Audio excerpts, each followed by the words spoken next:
Hi friends, അസ്സലാമു അലൈക്കും. ഇന്ന് ഞാനിവിടെ ചെയ്യാൻ പോകുന്നത് കണവ തൊക്കാണ്. അതിനാവശ്യമായ സാധനങ്ങൾ എന്തൊക്കെയാണെന്ന് നോക്കണേ. അടുപ്പ് കത്തിച്ച് അതിലേക്ക് ചട്ടി വെച്ച് കൊടുത്തിട്ട് ചട്ടി ചൂടാകുമ്പോഴത്തേക്കും വെളിച്ചെണ്ണ വീത്തി കൊടുക്കണേ. വെളിച്ചെണ്ണ വീത്തി ചൂടാകുമ്പോഴത്തേക്ക് ഒരു കൈപ്പിടി അളവിന് ചെറിയ ഉള്ളി, ഇഞ്ചി, വെളുത്തുള്ളി, പച്ചമുളക് പേസ്റ്റാക്കിയത്, കറിവേപ്പില, 2 വറ്റൽമുളക് രണ്ടായിട്ട് കീറിയത് അതിലേക്ക് ഇട്ട് കൊടുക്കണേ.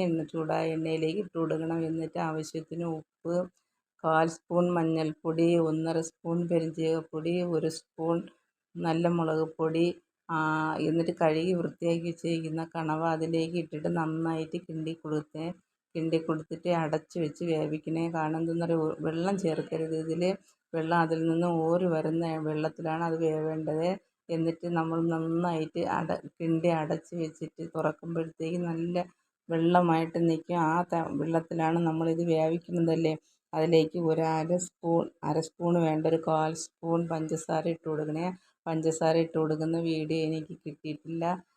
എന്നിട്ട് ഇതുപോലെ നന്നായിട്ട് അടച്ചു വയ്ക്കുമ്പോഴേ നല്ല ടേസ്റ്റായിരിക്കും. നമ്മൾ ഹോട്ടലിൽ നിന്ന് വാങ്ങി കഴിക്കുന്ന ടേസ്റ്റാണ് ഈ കണവയ്ക്ക്.